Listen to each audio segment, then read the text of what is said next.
Este programa ha sido declarado Programa de Interés Provincial por el Gobierno de la Provincia de Buenos Aires.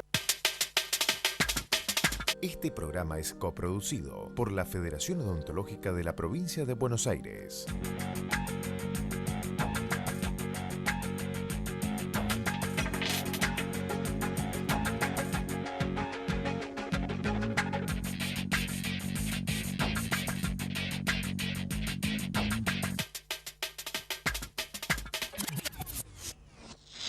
Muy buenas tardes, ¿qué tal? ¿Cómo les va? Bienvenidos a ESE porque la salud empieza con ESE y desde ya las adicciones forman parte de las políticas de salud pública. Ahora, las adicciones son un fantasma que crece y el Estado hace lo suficiente para combatirlas. Camilo Berruno, buenas tardes. Buenas tardes. El Estado hace muchas cosas, pero quizás debería hacerlas organizadamente y en conjunto con todos los sectores. Y Rodrigo, ¿qué es lo que te llevó a realizar un tratamiento para salir de las adicciones? Principalmente el hecho de tener proyectos y querer hacer algo distinto más allá del consumo. Y Alejandro Delfrades, en los últimos años, ¿no? De acuerdo con las estadísticas, ¿ha crecido las adicciones, los adictos? Sí, ha crecido la demanda, ha crecido el número y ha crecido la visibilidad. ¿Tenés estadísticas para darnos? Sé que hay pocas. Estadísticas reales no hay. Sí. Pueden ser presuntivas desde el punto desde donde trabajamos nosotros, que es respecto a la salud, ha crecido exponencialmente el tema de las adicciones y el consumo. Y lamentablemente no hay estadísticas desde hace años claras desde el Estado. Por eso es un tema. Hoy avanzamos. Hoy en ESE, adicciones, un fantasma que crece.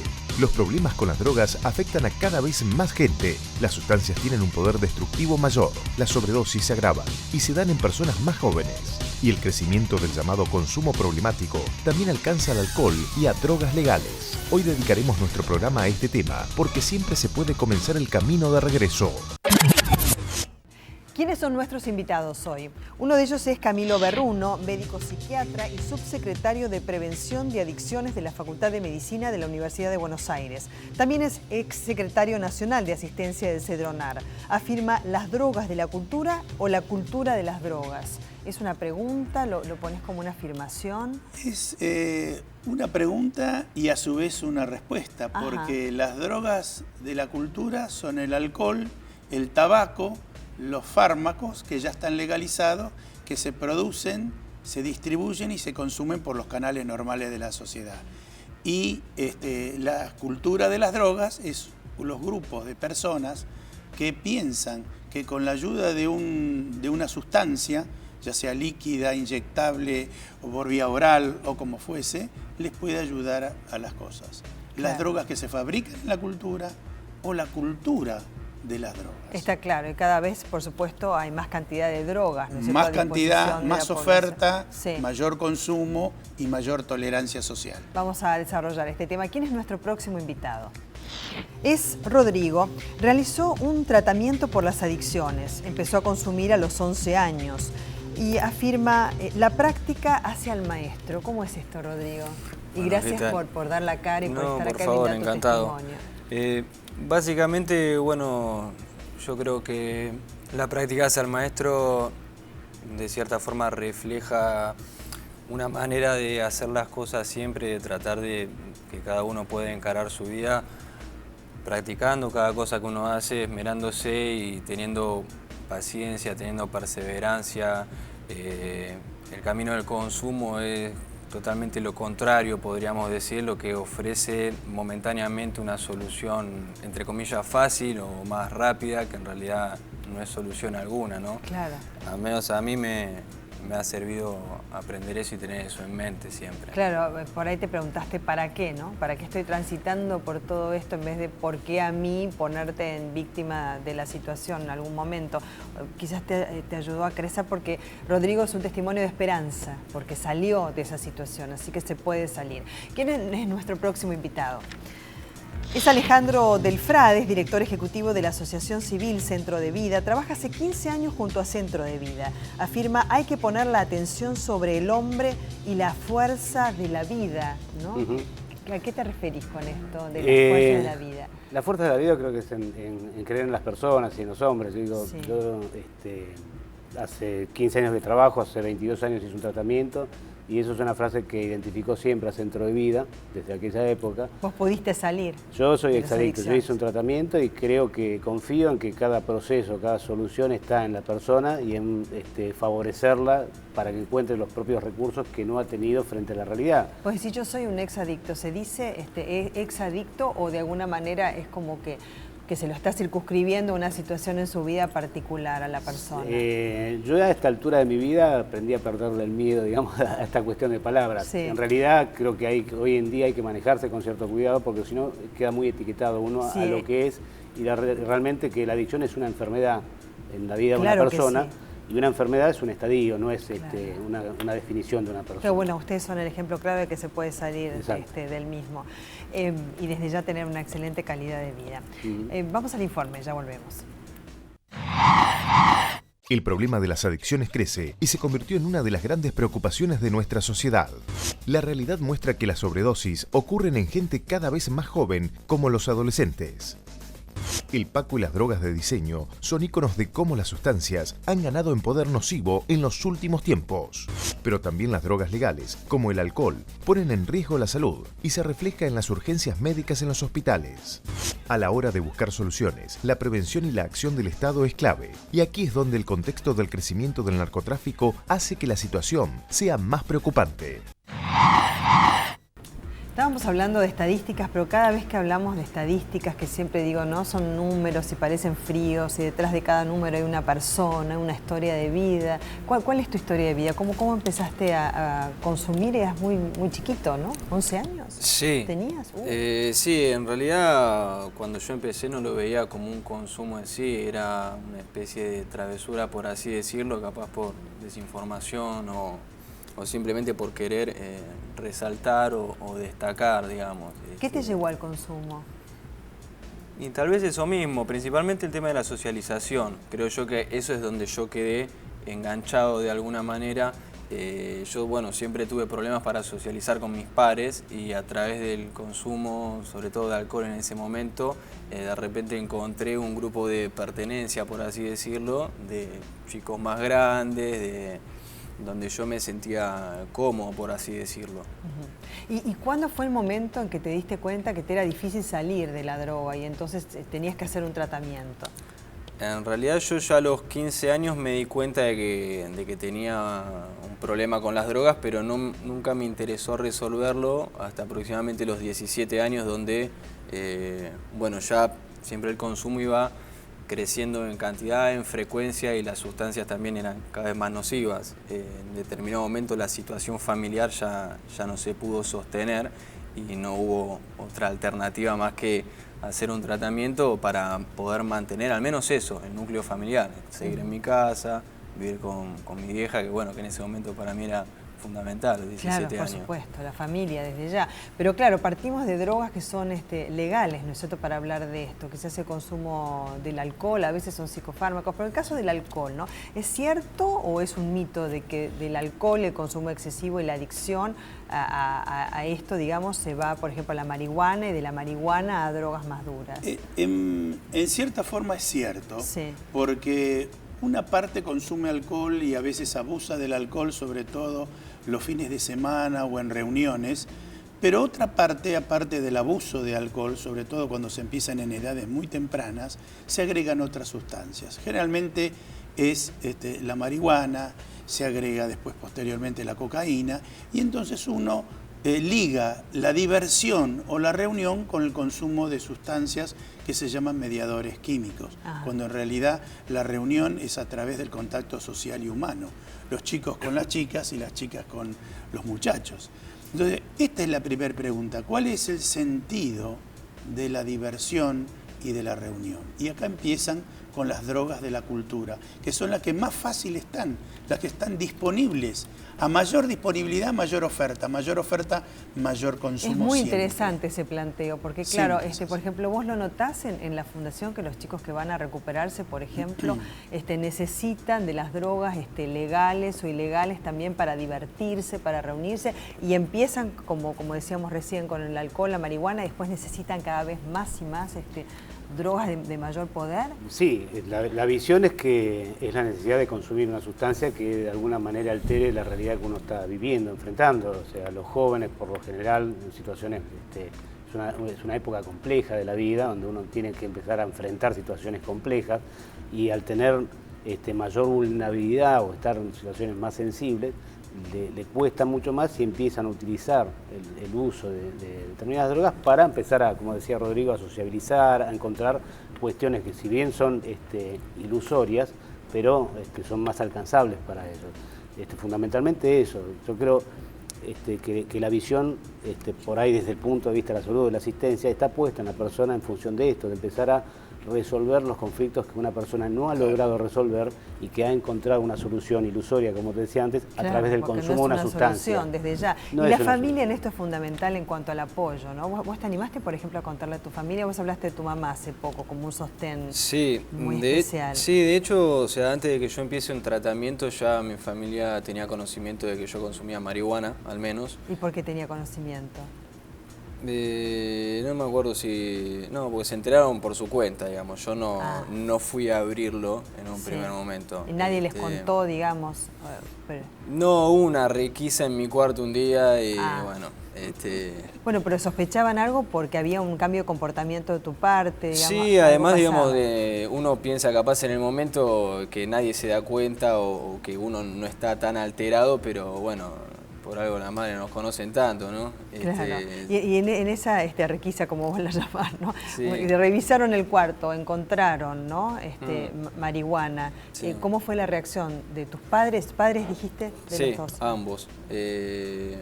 Bueno, lo primero que hicieron, tomaron las medidas desde lo que ellos consideraban mejor, tal vez un poco de la falta de conocimiento, lo que a su criterio fue lo más conveniente para mí, que es, bueno, justo terminando el año escolar, te quedás en casa a estudiar, te cambiás de colegio, yo ya estaba repitiendo. ¿Qué edad tenías en ese momento cuando se dieron cuenta? 14 años. Sí, 14 o sea que para ya 15. venías de consumir hace unos años, porque empezaste a los 11. Sí. ¿Y consumías marihuana en ese momento, después de tantos años? Sí, a los 15 empecé a consumir cocaína. Sí. Y cambiaron de colegio, ¿no es cierto? Como para cambiar una situación. ¿Por qué se cambió de colegio? ¿Por la repitencia? Por un lado eso, también junto con el tema del consumo de drogas, al menos en mi caso, vino aparejado un montón de conductas que tampoco eran muy aceptadas, digamos, por así decirlo, en el ámbito escolar. Entonces, ¿qué hacías? No, tenía problemas con mis compañeros. ¿Te habías vuelto agresivo? No necesariamente agresivo. Tenía muchos problemas con los profesores, era muy contestatario. Pero eso capaz no sé si estaba tan ligado al tema del consumo. Claro. ¿Y cuáles son las consecuencias que trae el consumo de drogas? Bueno, y además también neuronalmente hablando, ¿no? Sí, en realidad hay 3 etapas que se consideran: un uso de sustancias, un abuso de sustancias y una adicción o dependencia. Es cuando no se puede salir, Es cuando ¿no? no se puede salir. En la tercera etapa, la dependencia física, como él estaba muy bien contando, Rodrigo, uno ya no puede salir. Quiere salir y no puede salir. Y es el paciente que nosotros vemos, los médicos, que una parte de él se quiere curar y decir, yo me quiero sacar esto de encima. Claro. Pero otra parte de él dice, ¿cómo me la voy a sacar si hace 10 años que estoy con esto? ¿Me van a sacar el bastón? ¿Cómo voy a caminar? Y ese es el dilema. Es un paciente dilemático, ambivalente. Y evidentemente sí, trae problemas y trastornos porque estimula ciertas sustancias del cuerpo que son estimuladores de recompensas, encefalinas, endorfinas, lo que fuese, hay muchas más. Y entonces, cuando llega lo de afuera, es mucho mayor que las descargas que tenemos nosotros. Y entonces siempre el organismo prefiere lo externo. Ese gran flujo de sustancias que activan neuroreceptores, neuronas, circuitos, y el hombre está activo. Y el error es decir, las sustancias me dan energía. No es así. Las sustancias no dan energía. Las sustancias activan un sistema y la energía la pone uno. Por eso después viene el bajón. Entonces uno se estimula, ya sea con la cocaína, con anfetaminas, tienen lo que se llama un up, una sensación de bienestar, y luego caen, porque esa energía la tiene que recaptar y reprocesar. Claro. Hay sustancias depresoras y hay sustancias estimulantes. Esto es lo que hay que tener en claro. Sí, y lo explicaba, ¿no es cierto?, el doctor muy bien, este tema de que por un lado, como dice Rodrigo, ¿no?, una parte que quiere salir de la situación de la adicción, ¿no es cierto?, y la otra que no puede. El tema es el cómo, ¿no? ¿Cómo se sale de la adicción? Porque, por ejemplo, él contaba también el cambio de ámbito, de amigos, de colegio, lo que fuese, ayuda. Son soluciones, digamos, también, como él decía, desde el desconocimiento muchas veces. Claro. La familia es fundamental, la sociedad es fundamental en todo esto, ¿no? O sea, o se es funcional al problema o se es parte de la solución. Esto es importante. Claro. Se sale de una adicción, al menos por mi experiencia, la única manera de que uno logre salir o curarse es como de cualquier enfermedad, haciendo un tratamiento. Esta es la solución, digamos. Ahora, ¿cómo se lleva adelante un tratamiento? Hay un tratamiento para una adicción, que es una enfermedad bastante compleja, es complejo. O sea, el tema, por ejemplo, que Rodrigo en algún momento también contó, que él sintió la necesidad de salir de ahí, pero hay veces que no sienten esa necesidad, se niegan al tratamiento.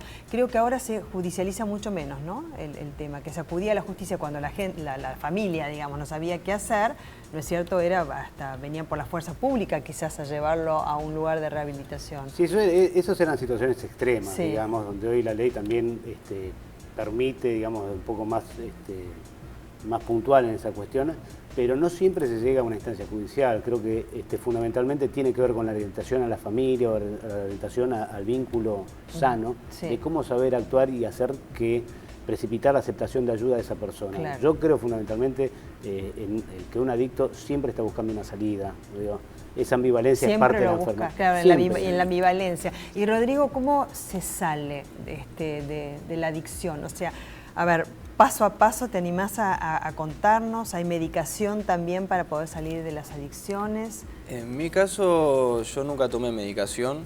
Yo creo que una de las principales causas, bueno, voy a hablar de mí particularmente, sí, por la que uno busca esas soluciones, por decirlo así, en la sustancia, al menos en mí fue por sentir una carencia afectiva importante, digamos.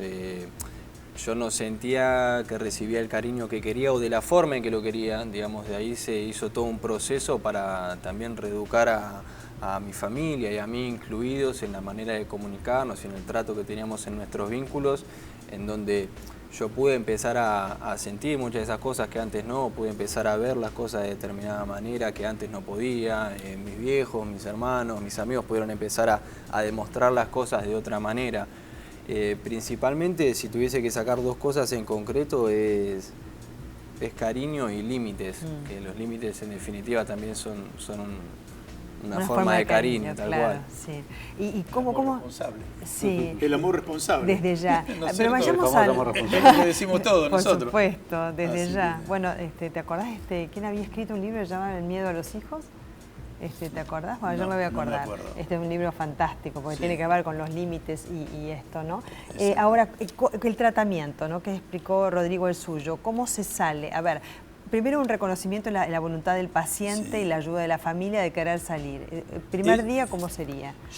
Yo creo que hay distintos tipos de tratamiento. El tratamiento más común que tenemos todos, que tiene Alejandro, donde se rehabilitó Rodrigo y todo lo demás, en general es ambulatorio. Entonces, ambulatorio quiere decir que está todavía perteneciendo al mundo de la calle, de la familia, interacción y todo.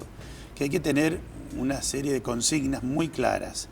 Entonces, primero es una admisión, interpretar cuál es el daño. Es conveniente tener un mapeo de todo lo que pasa, no solo en el cerebro, en el hígado, sino que tener una situación médica y luego tener un psiquiatra que, como dice también muy bien Rodrigo, algunos pacientes no necesitan una medicación y otros La mayoría sí la necesitan y puede ser mediana o puede ser gran medicación.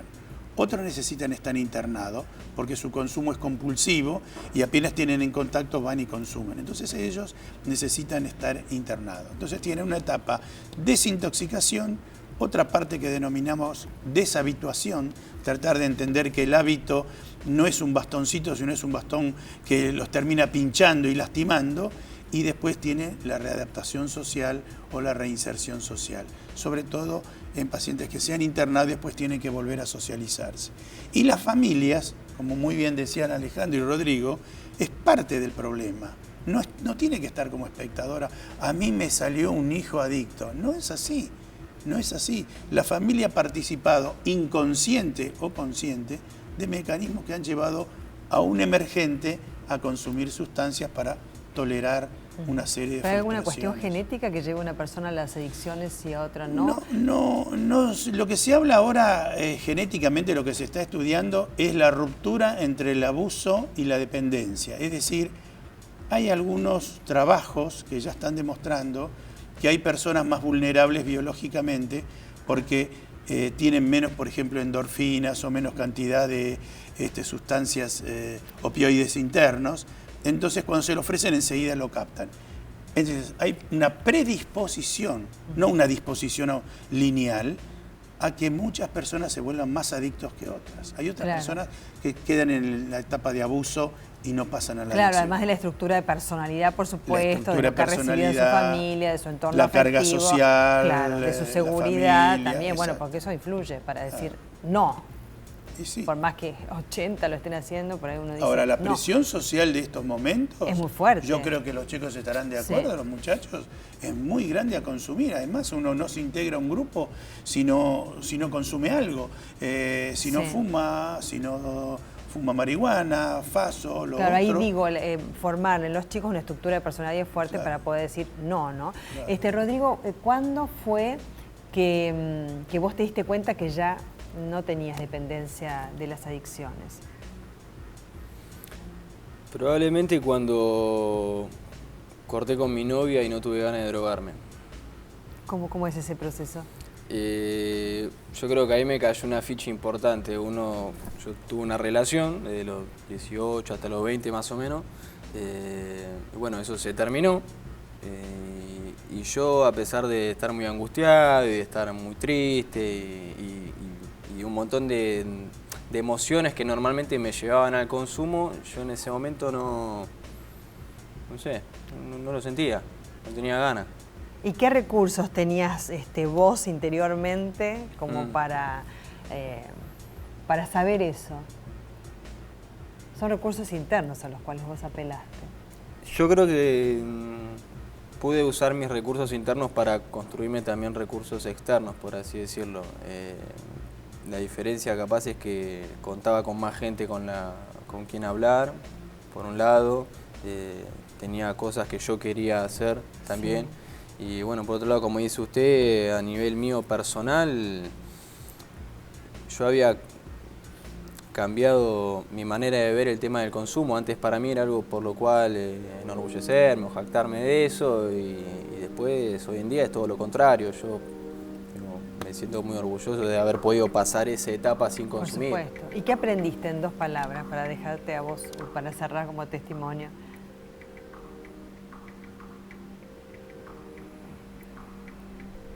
La verdad no sabría qué decir.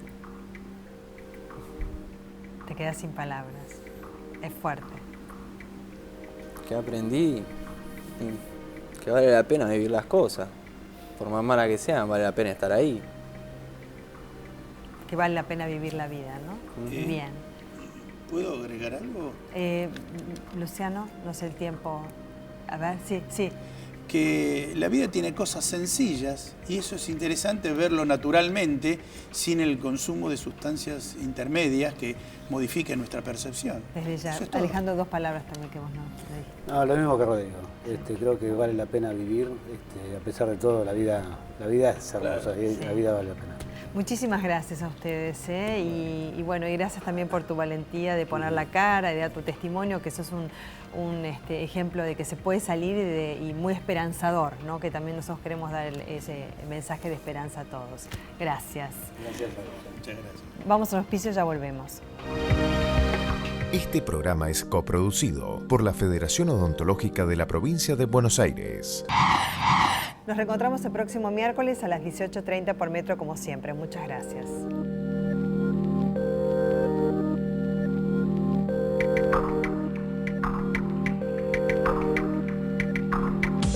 Precios cuidados.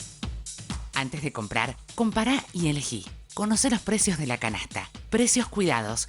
Es una canasta realizada en base a lo que los argentinos consumimos diariamente. Hay distintas alternativas, tanto en tipos de producto como en tamaño y calidades, con primeras y segundas marcas. Consulta el listado de productos y precios en www.precioscuidados.com, porque a los precios los cuidamos entre todos. Información y reclamos 0800-666-1518. Para esta primera etapa, compromiso válido para Ciudad de Buenos Aires, Gran Buenos Aires, Partido de la Costa, Mar del Plata, Villa Gesell, Pinamar, Miramar y Necochea.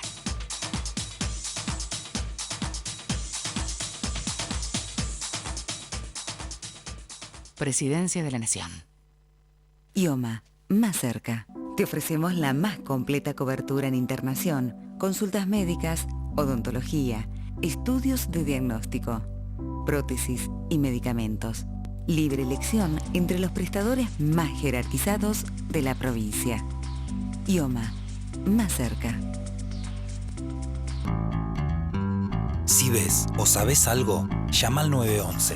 La seguridad la hacemos entre todos.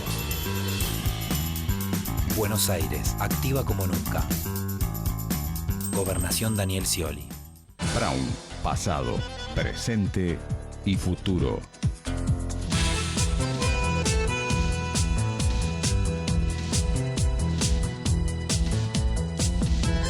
Almirante Brown, ciudad de las artes y las ideas.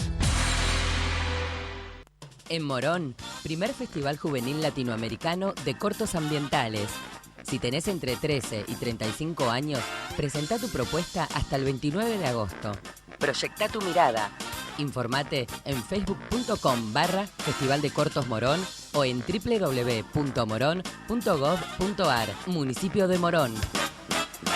¿Sabías que en la ciudad ya estamos separando nuestros residuos? En algunos barrios estamos dando los primeros pasos para un tratamiento verde de la basura. Y de a poco se van a sumar todos los barrios. Sumate vos también. Buenos Aires Ciudad. En todo estás vos. ¿Tu hijo está de viaje y se quedó sin efectivo? ¿Querés prestarle efectivo a un amigo que vive lejos? ¿Te olvidaste la billetera y necesitas sacar plata del cajero? Banco Provincia presenta Punto Efectivo, un nuevo servicio que te permite extraer dinero de un cajero automático Link sin usar tu tarjeta. Práctico, rápido y seguro. Punto Efectivo. Saca plata sin sacar tu tarjeta. Banco Provincia, de tu lado.